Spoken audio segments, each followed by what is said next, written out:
Alright people, I've had my Moray Eel for 8 months now, and I was thinking to myself, maybe it's time to do an update, you know, talk about her behaviour, what I'm feeding her and all of that, including Tankmates. Because yeah, I can't lie, I've seen the comments people, like there are a few people concerned considering that I've got my Moray Eel in a community tank. But yeah, we're going to address all of that in today's video. Oh, by the way, it is freezing people, so I do have my hot water bottle, so if you sometimes see it in shot, hey, just know it is cold as hell in London, man. But yeah, I've got my trusty list here, and let's start off with the time that I've kept her. So I bought my Moray Eel about 7 months now, coming up to 8 months, and she is completely fine and happy. Now I do remember when I first got her, there were a few friends and a few people in the comments as well who were a bit concerned, saying that that is not a freshwater species, they are saltwater. Moray eels belong in saltwater tanks. There were other people saying that they are brackish. However, I did do extensive research before buying this eel, and yeah, like according to all of my research, they are true freshwater Moray eels. And considering that my one has survived for 8 months and she is thriving, I feel like that is some kind of proof there. Now the thing is, there are quite a few reports online saying that when they get to adult size, that's when they usually I was about to say marinate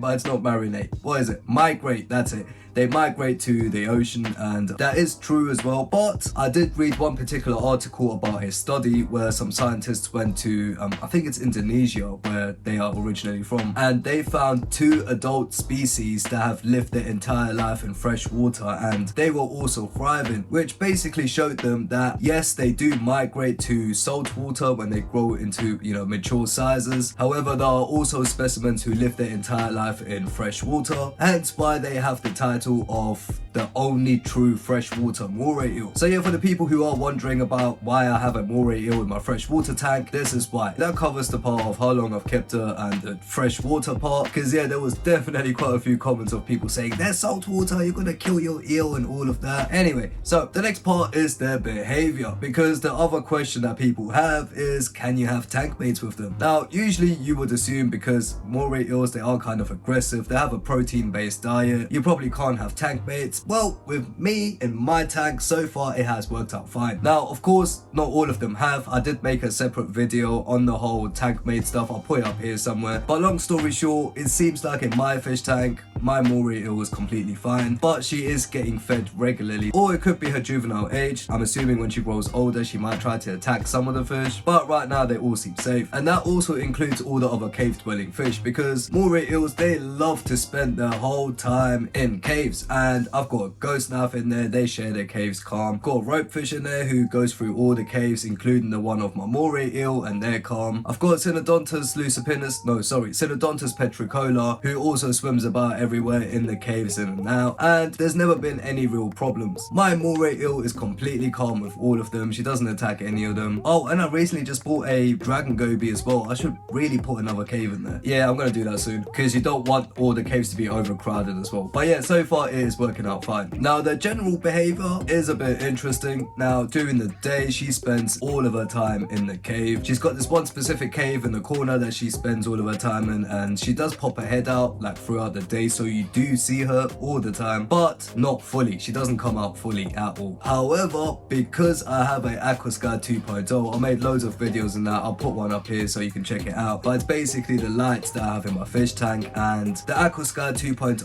replicates a daytime cycle, so it doesn't just go from off to on, it actually goes from off to gradually turning on over a period of time. My one is set up for 2 hours, and then in the evening once again it goes from full brightness to gradually turning off, and that replicates the morning and evening times. And during that time I get to see my Moray eel in all of her glory. She swims about, she's fully comfortable, and it is really amazing. That's why I really recommend anyone getting, like, if you have nocturnal fish, definitely get a light that dims down gradually, because you do get to see another side of your fish. Now the other time she does come out is during feeding. There are 2 things that I do. I'll cover the non-controversial one first, which is bloodworms. So every few days, mainly because of my peacock eel, really, because all she really eats is bloodworms. But my moray eel loves the bloodworms as well, which kind of helps me out so I don't have to feed her the other things on those days. But yeah, if you have a moray eel and she's not eating, try bloodworms. But yeah, now to the main food that I feed her, which is earthworms. I've actually got 2 big tubs of earthworms where I'm just letting them breed, and every few days I take a few out, I cut them up. It's really sad and traumatizing, but you gotta do what you gotta do. And then I hand feed my moray eel. I made a whole video on how I taught my moray eel to eat from my hand. If you want to see that, I'll put it up here somewhere. But I have noticed, I think it was either on my TikTok or on my YouTube shorts, someone commented saying,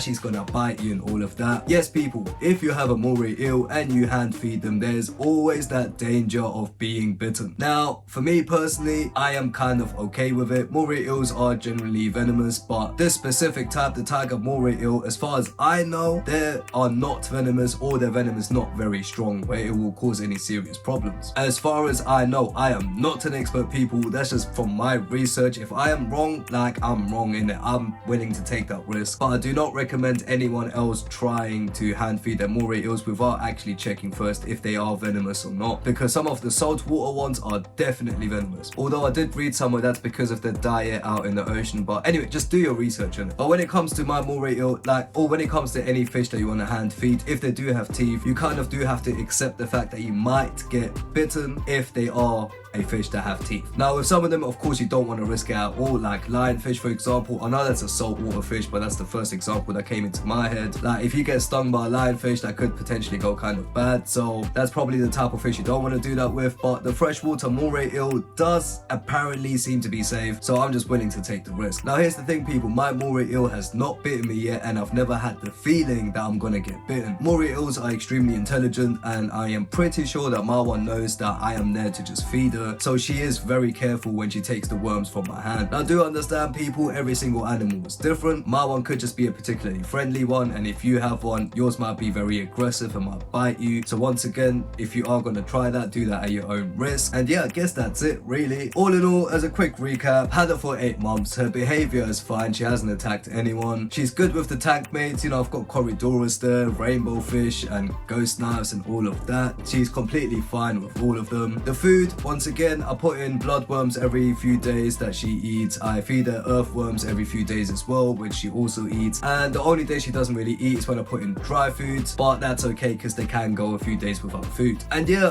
I hope I covered everything when it comes to what you talk about in an update. I'm still kind of new to this, people, so if there is anything I missed out, then make sure you leave a comment down below. And if I do know the answer, I will try to answer it. Remember, I'm not an expert or anything. And yeah, if you want to watch how I trained my moray eel to eat from my hand, then click right here.